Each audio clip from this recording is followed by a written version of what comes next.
నమస్కారం. Welcome to C news. నా పేరు సుమలత. న్యూస్‌లో ముందుగా హెడ్లైన్స్.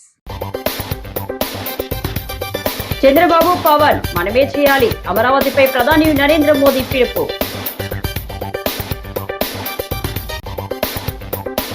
ఉత్సవంగా బుద్ధ భగవానుడి అవశేషాల ప్రతిష్ట. 6వ తేదీ వరకు ప్రదర్శన జరుగుతున్న దుర్గేష్.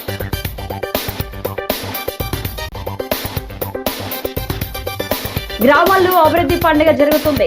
రూరల్ ఎమ్మెల్యే గోరంట్ల బుచ్చియా సోదరి.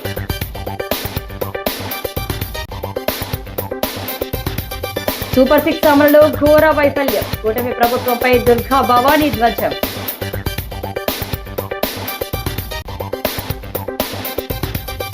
ఆపరేషన్ కగార్ వెంటనే నిలుపుదల చేయాలి. వామపక్ష పార్టీలు ప్రజా సంఘాల ధర్నా. ఇక డీటెయిల్స్ వస్తే, ఆంధ్రప్రదేశ్ అభివృద్ధికి కూటమి ప్రభుత్వం కట్టుబడి ఉందని, రాష్ట్ర ప్రగతికి భుజం కాస్తామని ప్రధాని నరేంద్ర మోదీ హామీ ఇచ్చారు. ఆంధ్రప్రదేశ్ను అధునాతన ప్రదేశ్ మార్చే శక్తి అమరావతికి ఉందని ఉద్ఘాటించారు చంద్రబాబు. పవన్ మనమే ఇది చేయాలి, మనమే చేయగలం అంటూ ఉత్సాహపూరితంగా ప్రసంగించారు. ఇంద్రలోక రాజధాని పేరు అమరావతి. ఇప్పుడు ఆంధ్రప్రదేశ్ రాజధాని అమరావతి. స్వర్ణాంధ్ర నిర్మాణానికి ఇది శుభ సూచిక. స్వర్ణాంధ్ర విజన్ కు అమరావతి శక్తినిస్తే వికసిత్ భారత్ కు స్వర్ణాంధ్ర బలమవుతుంది అని ప్రధాని పేర్కొన్నారు. గురువారం రాష్ట్ర సచివాలయ సమీపంలో ఏర్పాటు చేసిన భారీ బహిరంగ సభలో అమరావతి రాజధాని పునర్నిర్మాణ పనులతో పాటు వివిధ కేంద్ర ప్రభుత్వ ప్రాజెక్టులకు ఆయన వర్చువల్ గా శంకుస్థాపన ప్రారంభోత్సవం చేశారు. ఈ సందర్భంగా పలుమార్లు తెలుగులోనే మాట్లాడారు.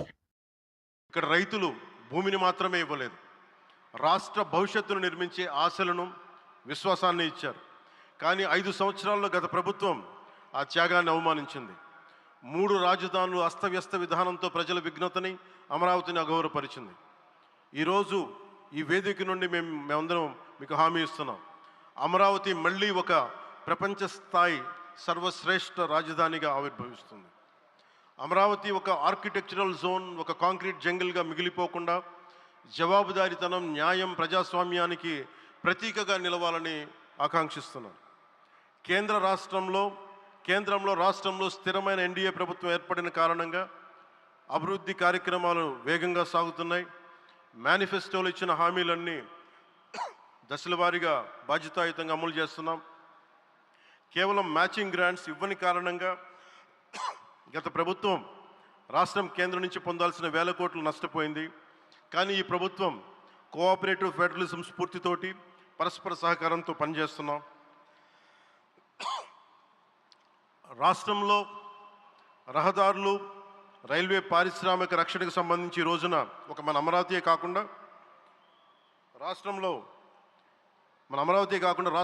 రహదారులు, రైల్వే, పారిశ్రామిక రక్షణకు సంబంధించి ఈ రోజున 1,07,00,00,000 కోట్ల విలువైన అభివృద్ధి పనులకి ప్రధాని గారు శంకుస్థాపనలు, ప్రారంభోత్సవాలు చేస్తున్నారు. రాయలసీమలో గుంతకల్ రైల్వే, గోరంట్ల హైవే లాంటి వివిధ కార్యక్రమాలకు, ఉత్తరాంధ్రలో పిఎం ఏక్తా మాల్ లాంటి వివిధ పనులకు ఈరోజు శంకుస్థాపన, ప్రారంభోత్సవం చేస్తున్న ప్రధానమంత్రి గారికి నా హృదయపూర్వక కృతజ్ఞతలు. జల వనరులతో ఆహ్లాదకరంగా తీర్చిదిద్దాం. నవ నగరాలు రాజధానిలో భాగంగా ఉంటాయి. మొన్నే ఆనరబుల్ ప్రైమ్ మినిస్టర్ గారికి ఎక్స్ప్లెయిన్ చేశాను. వారు కొన్ని సూచనలు ఇచ్చారు. ఆ సూచనలన్నీ తీసుకుంటాం, వారి గైడెన్స్ తీసుకుంటాం.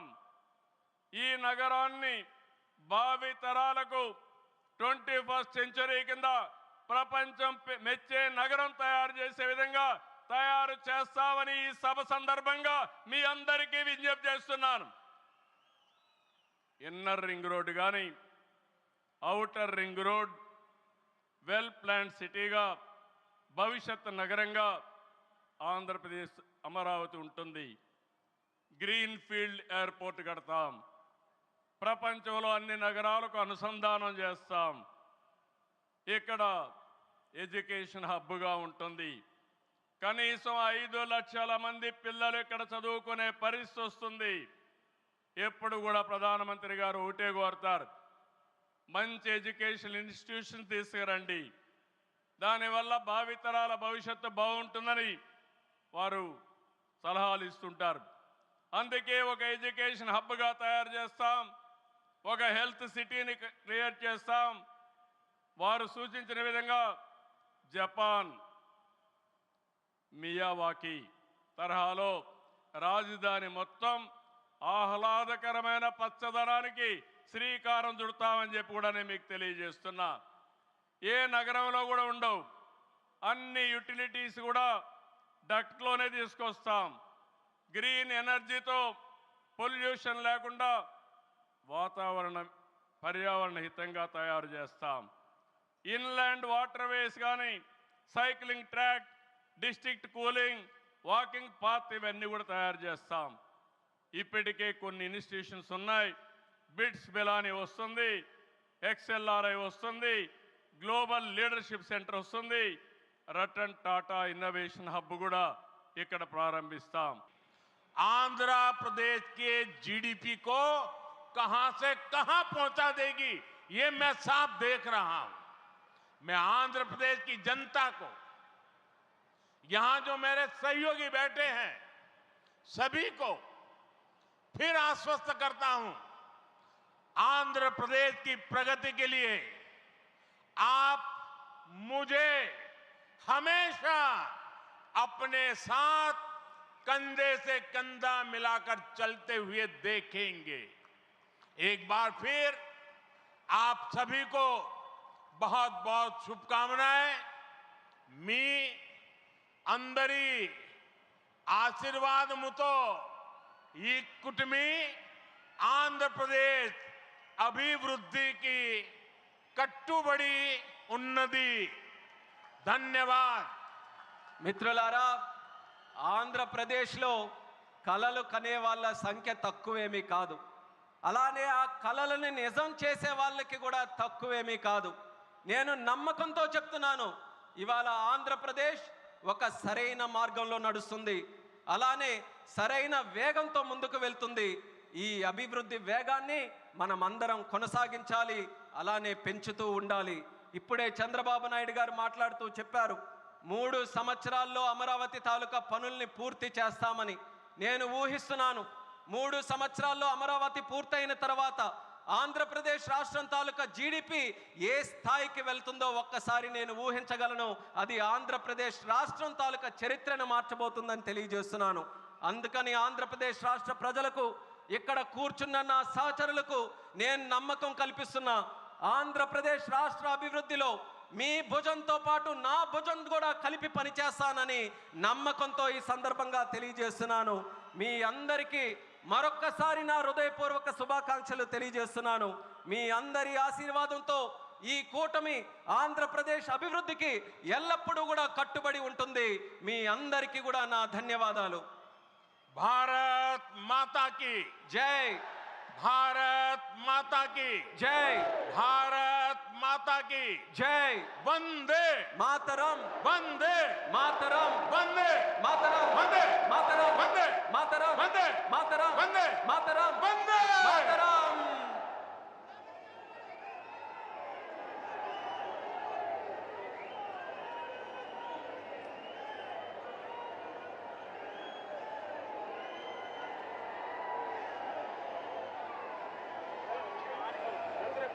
భారత్ వియత్నాం దేశాల మధ్య ఆధ్యాత్మిక సామరస్యాన్ని, బలమైన సాంస్కృతిక సంబంధాన్ని పెంపొందించేలా వియత్నాం బౌద్ధ విశ్వవిద్యాలయంలో ఉత్సవపూర్వకంగా బుద్ధ భగవానుని అవశేషాల ప్రతిష్ఠ కార్యక్రమం జరిగిందని పర్యాటక సాంస్కృతిక సినిమాటోగ్రఫీ మంత్రి కందుల దుర్గేష్ పేర్కొన్నారు.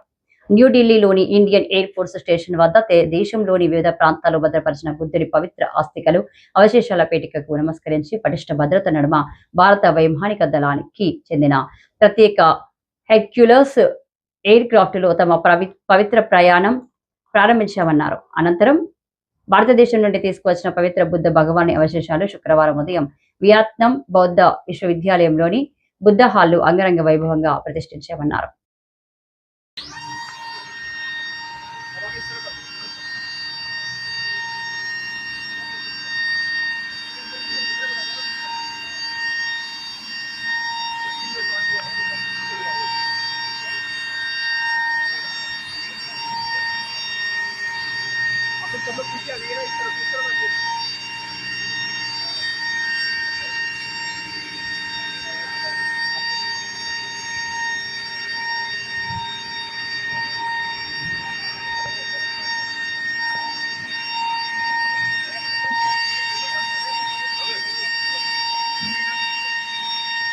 గ్రామాల్లో అభివృద్ధి పండుగ జరుగుతుందని, ఎన్నడూ లేని విధంగా రూరల్ నియోజకవర్గం అభివృద్ధిలో దూసుకుపోతుందని రూరల్ శాసనసభ్యులు గోరంట్ల బుచ్చయ్య చౌదరి పేర్కొన్నారు. హుకుంపేట, బొమ్మూరు గ్రామాల్లో పర్యటించిన ఆయన శంకుస్థాపనలు, ప్రారంభోత్సవాలు నిర్వహించారు. హుకుంపేట పంచాయతీ శాంతిపురంలో 85 లక్షల రూపాయలతో సీసీ రోడ్లు, చైతన్య నగర్లో 60 లక్షల రూపాయలతో సీసీ రోడ్లు, నాగిరెడ్డి నగర్లో 9 లక్షల రూపాయలతో సీసీ రోడ్లు, రామకృష్ణ నగరంలో 35 లక్షల రూపాయలతో సీసీ రోడ్లు, రామకృష్ణ నగర్ వరలక్ష్మి కాలనీ నందు 139.50 లక్షల రూపాయలతో 2 వాటర్ ట్యాంకులు, డి బ్లాక్ లో 35 లక్షల రూపాయలతో సీసీ రోడ్డు, 20.80 లక్షల రూపాయలతో వెల్నెస్ సెంటర్, 96 లక్షల రూపాయలతో మెయిన్ రోడ్డు, సీసీ డ్రైన్లు శంకుస్థాపన ప్రారంభోత్సవాలు జరిగాయి.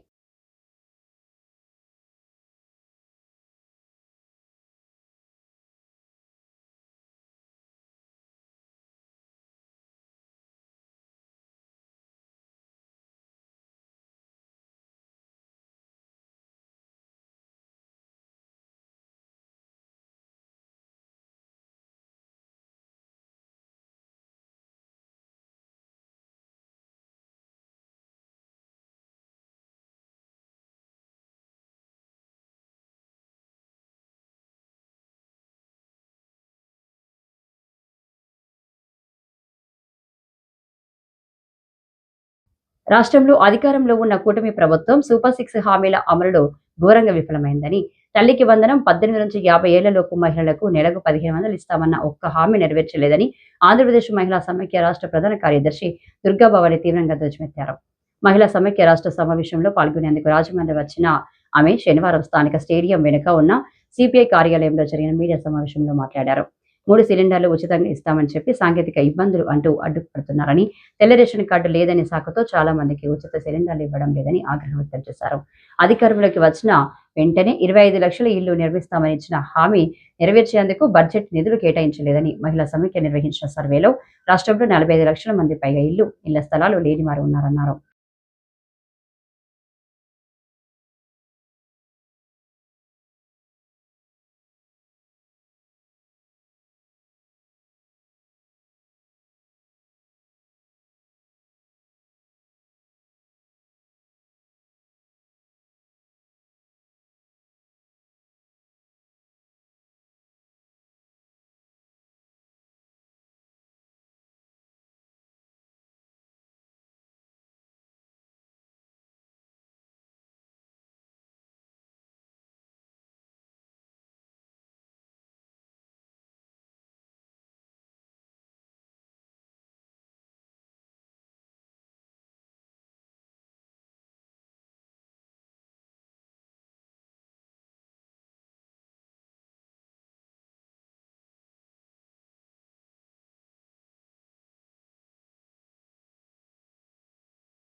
ప్రకారం దాదాపు గత 8 నెలలుగా రాష్ట్రంలో ఆంధ్రప్రదేశ్ మహిళా సమాఖ్య ఆధ్వర్యంలో ప్రతి జిల్లాలో మేము సర్వే చేస్తే ఆ సర్వేలో మాకు దాదాపు 45 లక్షలకు పైగా మహిళలు ఇంటి కోసం ఎదురు చూస్తూ ఉన్నారు, ఇళ్ల స్థలాల కోసం ఎదురు చూస్తూ ఉన్నారు. ఏదైనా ప్రభుత్వం నుండి సాయం వస్తుందంటే ప్రధానమంత్రి నుండి వస్తుందా, లేకపోతే రాష్ట్ర ముఖ్యమంత్రి నుండి వస్తుందా, ఆ పథకం ఏ పథకం మాకు ఇంప్లిమెంట్ అవుతుంది, దీనివల్ల మేము సొంత ఇంటిని నిర్మించుకోవచ్చు కదని ఆలోచనతో ఉన్నారు.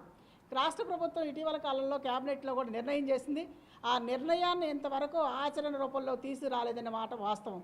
దానికి తగ్గట్టు 2025-2026 బడ్జెట్లో కూడా కేటాయింపులు చూస్తే 20 లక్షల మంది 25 లక్షలు ఇల్లు కడతామని చెప్పారు. మీరు కేటాయింపులు ఎన్ని జరిగినాయి అంటే ప్రతి వాళ్ళకి పట్టణాల్లో 2 సెంట్లు, గ్రామీణ ప్రాంతాల్లో 3 సెంట్లు ఇస్తామని మీరే చెప్పారు. వాళ్ళకి కట్టుకోవడానికి 4 లక్షలు ఇస్తామని మీరే చెప్పారు. ఇవాళ 5 లక్షలు ఇమ్మని మేము డిమాండ్ చేస్తూ ఉన్నాం. మా డిమాండ్ పక్కన పెట్టినాక మీరు ఇస్తానని 4 లక్షలకు కూడా బడ్జెట్లో కేటాయించని చూస్తే ఎంత చూసినా 6,346 కోట్లు కేటాయించారు. అంటే 25 లక్షల మందికి ఈ 6,300 కోట్ల రూపాయలు సరిపోతాయా? అలాగే కేంద్ర ప్రభుత్వం దేశవ్యాప్తంగా కూడా 10 లక్షల కోట్ల కేటాయిస్తున్నాం బడ్జెట్లో అని చెప్పింది. అది ప్రధానమంత్రి ఆవాస్ యోజన కింద ఇచ్చేది 10 లక్షల కోట్లు. మన రాష్ట్రానికి రావాల్సిన వాటా ఎంత? ఈ వాటాను ఎందుకు తీసుకోలేకపోతారు? నిన్న నరేంద్ర మోడీ గారు అమరావతి పునర్నిర్మాణ శంకుస్థాపనకు వచ్చారు. గతంలో వచ్చారు మొత్త మట్టి చెంబు నీళ్ళు ఇచ్చి వెళ్ళిపోయారు. నిన్నేదో పవన్ కళ్యాణ్ గారికి చాక్లెట్ ఇచ్చి వెళ్ళారంట. మేమైతే చూడలా. ఆయన చాక్లెట్లు ఇస్తారో, మట్టి ఇస్తారో, నీళ్ళు ఇస్తారో మాకు అనవసరం. కానీ ఈ దేశంలో పుట్టిన ప్రతి వాళ్ళకి తినడానికి తిండి, ఉండటానికి ఇల్లు, కట్టుకోవడానికి గుడ్డ కల్పించాల్సిన బాధ్యత ప్రభుత్వానికి అయినప్పుడు ఇవాళ ఇన్ని లక్షల మంది ఆంధ్రప్రదేశ్లో 45 లక్షలకు పైగా ప్రజలు ఇల్లు లేక అలవ లక్షణం ఏడుస్తూ అటు ఇంటెద్దులు కట్టలేక కుటుంబాలను పోషించుకునే పరిస్థితి లేక ఇబ్బంది పడతా ఉంటే ఇంతవరకు ఆ ఇళ్ల మీద ఎందుకు శ్రద్ధ వహించట్లేదని చెప్పేసి ప్రభుత్వాన్ని మేము నిలదీయదలుచుకున్నాం. ఇప్పటికి అప్లికేషన్లు పెట్టించాం. దాదాపు ప్రతి ఎంఆర్ ఆఫీస్లో కూడా లక్షలాది మంది అప్లికేషన్లు పెట్టారు. ఇవాళ అప్లికేషన్లు వెళ్ళి అవి ఆన్లైన్ చేయలే ఇంతవరకు. ఎంఆర్ వాళ్ళు ఏమో మాకు డైరెక్షన్స్ అయితే ఇంకా పూర్తిగా సర్వే చేయమని రాలేదండి, మేము అన్ని మీకు అట్లా కట్టుకొని రెడీగా కూర్చున్నామని చెప్తున్నారు. అధికార యంత్రాంగం అంతా రెడీగా ఉన్నప్పుడు, ప్రభుత్వం నుండి క్యాబినెట్ నిర్ణయాలు చేసినప్పుడు ఆ ఇంప్లిమెంట్ చేయడానికి ఎందుకు ఇంకా చాచేత, ఎందుకు ఇంకా నిర్లక్ష్యం, ఎప్పుడు ఇస్తారు మీరు? ఇచ్చిన వాగ్దానాలు ఎందుకు నెరవేర్చడంలో అశ్రద్ధ వహిస్తారని చెప్పేసి మేము ప్రభుత్వాన్ని అడుగుతా ఉన్నాం. సిపిఐ న్యూ డెమోక్రసీ రాష్ట్ర పార్టీ పిలుపు మేరకు రాజమండ్రిలో వామపక్ష పార్టీలు, ప్రజా సంఘాలు, దళిత సంఘాలు ఆధ్వర్యంలో స్థానిక గోకవరం బస్టాండ్ అంబేద్కర్ విగ్రహం వద్ద ఆపరేషన్ కాగార్ నిలుపుదల చేయాలని, మావోయిస్టులతో చర్చలు జరపాలని డిమాండ్ చేస్తూ ధర్నా నిర్వహించారు. సిపిఐ న్యూ డెమోక్రసీ సీనియర్ నాయకులు పల్లా వెంకట నాయుడు అధ్యక్షత వహించారు. పౌర హక్కుల సంఘం రాష్ట్ర నేత, సుప్రీంకోర్టు న్యాయవాది నంబూరి శ్రీమన్నారాయణ మాట్లాడుతూ భారత రాజ్యాంగానికి చట్టాలకు విరుద్ధంగా కర్రెగుట్ట ఆపరేషన్ కగార్లో భాగంగా జరుపుతున్నారని ఆరోపించారు. మోడీ, అమిత్ షాల ప్రభుత్వం ఆదేశాలతో కేంద్ర బలగాలు, పారామిలిటరీ బలగాలు కొనసాగుతున్నాయని అన్నారు. రాజ్యాంగ విరుద్ధంగా జరుగుతున్న ఆపరేషన్ కగార్ తక్షణం ఉపసంహరించుకోవాలని డిమాండ్ చేశారు.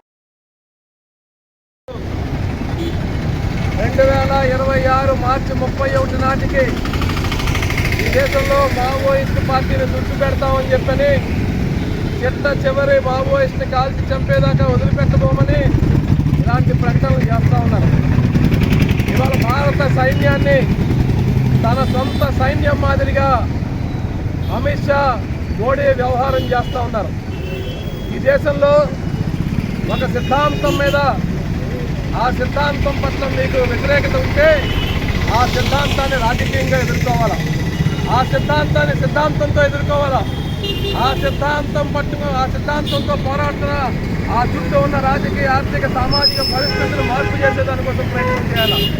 అది మానేసి ఒక సిద్ధాంతాన్ని, ఆ సిద్ధాంతాన్ని ఆచరిస్తున్న వ్యక్తుల్ని భౌతికంగా నిర్మూలిస్తామని చెప్పడం అనేటువంటిది ఇది అత్యంత దుర్మార్గమైనది, అత్యంత అప్రజాస్వామికమైన చర్య. దీన్ని మార్క్సిస్ట్ పార్టీ రోజు దేశంలో ముఖ్యంగా అన్ని ప్రాంతాల్లో, ఛత్తీస్గఢ్ లాంటి ప్రాంతాల్లో కేంద్ర ప్రభుత్వం లక్షలాది మంది సైనికుల్ని, సిఆర్పిఎఫ్ దళాల్ని మోహరించి ఏరివేత కార్యక్రమం మొదలుపెట్టింది. మావోయిస్టు ఏరివేత. మావోయిస్టులు అనేవాళ్ళు ఉండకూడదు దేశంలో. మావోయిస్టులని ఏరివేస్తామని చెప్పేసి వాళ్ళ కేంద్ర ప్రభుత్వం ప్రకటిస్తూ ఉంది. ఇది లెటర్ రాయడం జరిగింది. ఈ డెమోక్రసీ వారు ప్రత్యక్షంగా దేశవ్యాప్తంగా కూడా ఆందోళన చేయడం జరిగింది. మళ్ళీ ఈ రోజున ఈ డెమోక్రసీ పార్టీ అన్ని జిల్లా కేంద్రాల్లో, అన్ని సంఘాలను, రాజకీయ పార్టీలను సమీకరించి ఆందోళన చేయమని పిలిపిస్తే, ఆ పిలుపులో భాగంగా ఇక్కడ మీరు మీడియా వాళ్ళు ఆధ్వర్యంలో అన్ని రాజకీయ పార్టీలు ఇక్కడ రావడం జరిగింది, ప్రజా సంఘాలన్నీ కూడా. ఈ దేశంలో ప్రజాస్వామ్యం ఏమైపోయిందని చెప్పేసి ఈ సందర్భంగా ప్రధానమంత్రి మోడీని, హోమ్ మినిస్టర్ అమిత్ షాని మేము ప్రశ్నిస్తున్నాం. రక్షించడానికి ఉన్నటువంటి ప్రధానమంత్రి, హోంమంత్రి వీళ్ళిద్దరు కూడా భారతదేశ పౌరుల్ని హత్య చేయడానికి వీళ్ళు కంకణం కట్టుకున్నారు. దాంట్లో భాగంగానే కగార్ ఆపరేషన్ పేరుతో ఈరోజు ఆదివాసీల్ని హత్య చేస్తూ ఉన్నారు. ఇప్పటికే అనేక మంది ఆదివాసీలను హత్య చేయడం కాకుండా ఆదివాసీ మహిళలను కూడా అత్యాచారాలు కూడా చేస్తున్నారు. పసి పిల్లలను కూడా చూడకుండా చంపి వీళ్ళందరూ కూడా మావోయిస్టులు అనేటువంటి ఒక ముద్రలు వేస్తున్నారు అనేటువంటిది. స్థానిక కోటగుమ్మం శివుడి విగ్రహం వద్ద భారతీయ జనతా పార్టీ రాష్ట్ర నాయకుడు క్షత్రియ బాలసుబ్రహ్మణ్య సింగ్ ఆధ్వర్యంలో మండు వేసవిని దృష్టిలో పెట్టుకుని ఏర్పాటు చేసిన చలివేంద్రాన్ని బీజేపీ జిల్లా అధ్యక్షుడు పిక్కి నాగేంద్ర, రాష్ట్ర కార్యవర్గ సభ్యుడు కంటిపూడి సర్వరాయుడు ప్రారంభించారు. ఈ కార్యక్రమానికి హాజరైన వారిని క్షత్రియ బాలసుబ్రహ్మణ్య సింగ్ సాదరంగా స్వాగతించారు. ఎంపీ దగ్గుబాటి పురంధేశ్వరి సూచనల మేరకు ప్రజలు, వ్యాపారులు, బాటసార్లు దాహార్తులు తీర్చడానికి చలివేంద్రాన్ని ఏర్పాటు చేయడంపై హర్షం వ్యక్తం చేశారు. భారతీయ జనతా పార్టీ నాయకులు, కార్యకర్తలు ఎల్లప్పుడూ పేద ప్రజల అవసరాలు తీర్చడానికి, సహాయ సహకారాలు అందించడానికి ముందుంటానికి ఇదే నిదర్శనమన్నారు. ఇదే స్ఫూర్తితో వేసవిలో ప్రజల ఇబ్బందులు తీర్చడానికి మరిన్ని చలివేంద్రాలు ఏర్పాటు కావాలని ఆకాంక్షించారు.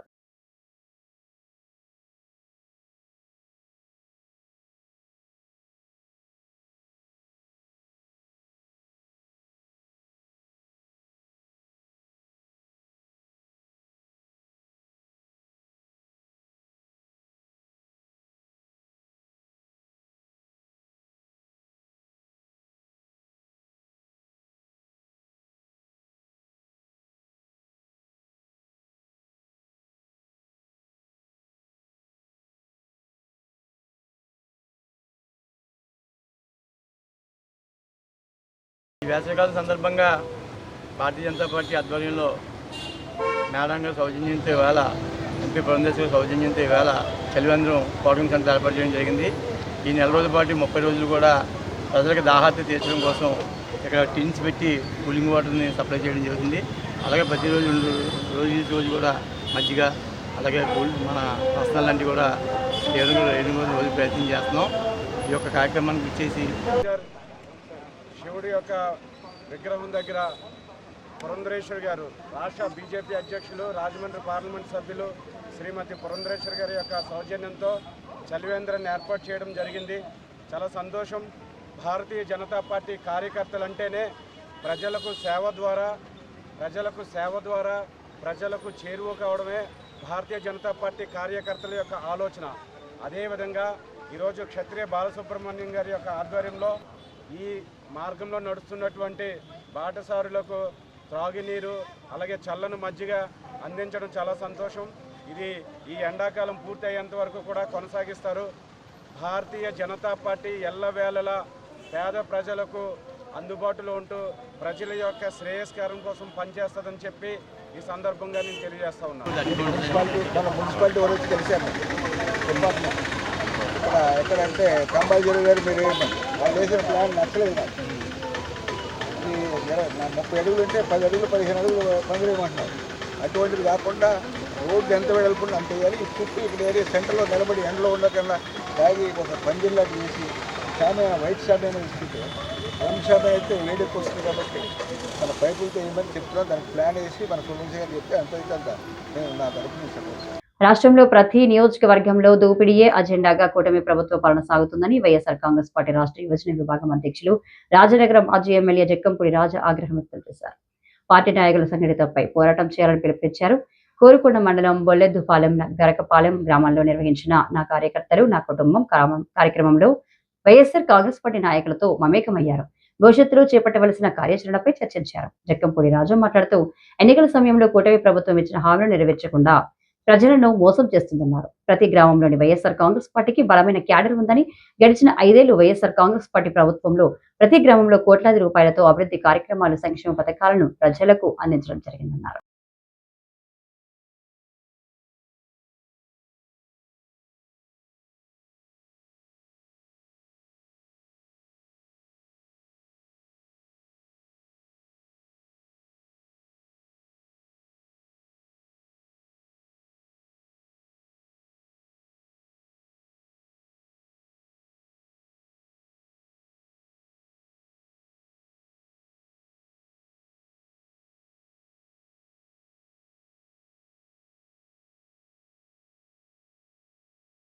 ప్రజల నుంచి స్వీకరించిన ఆర్జీలను పరిష్కార మార్గంలో తిరిగి వచ్చిన ఆర్జీల పరిష్కారం కోసం సంబంధిత అధికారి, ఫిర్యాదుదారుల ఇరువురి సమక్షంలో 51 ఆర్జీల విషయంలో విచారణ చేపట్టినట్లుగా జిల్లా కలెక్టర్ పి ప్రశాంత్ పేర్కొన్నారు. స్థానిక కలెక్టరేట్లోని కలెక్టర్ ఛాంబర్లో పీజీఆర్ఎస్సీ ఓపెన్ ఆర్జీల పరిష్కార విషయమై విచారణ చేపట్టడం జరిగింది. ప్రశాంతి మాట్లాడుతూ ఈ రోజు జిల్లా పరిధిలో 51 ఆర్జీల విషయంలో విచారణ జరపడం జరిగిందని, వాటిలో 37 ఆర్జీలు సహేతుకమైన వాటిగా గుర్తించడం జరిగిందని, మరో 14 ఆర్జీలు వ్యక్తిగత ఒత్తిడి, ఊహ్యాలతో కూడిన తప్పుడు ఫిర్యాదు చేయడం అలవాటు కలిగి ఉన్నట్లు గుర్తించినట్టు తెలిపారు. మండల పరిధిలో పరిష్కారం, జిల్లా రాష్ట్ర స్థాయిలో పరిష్కారం అయ్యే ఆర్జీలు కేటగిరీ వారీగా నివేదిక రూపొందించినట్లు తెలిపారు.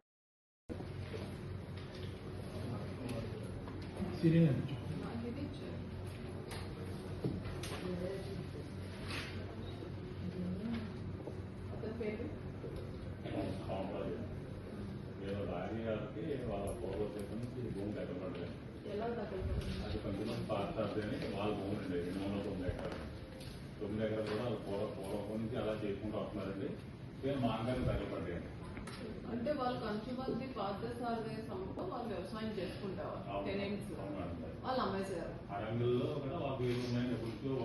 టెనెంట్ గా ఉంది.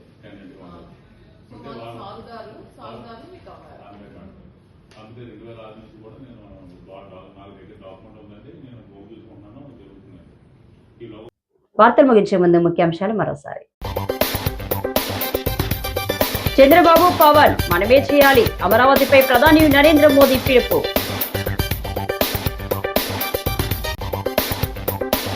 ఉత్సవంగా బుద్ధ భగవానుడి అవశేషాల ప్రతిష్ట 6వ తేదీ వరకు ప్రదర్శన జరుగుతున్న దుర్గేష్.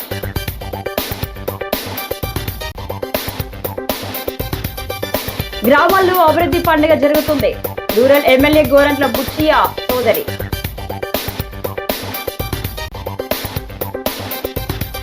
సూపర్ 6 అమలులో ఘోర వైఫల్యం. కూటమి ప్రభుత్వంపై దుర్గా భవానీ ధ్వజం.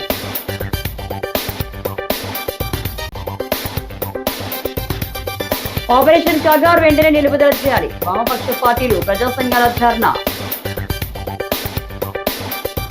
ఈ వార్తలు ఇంతటితో సమాప్తం. నమస్కారం.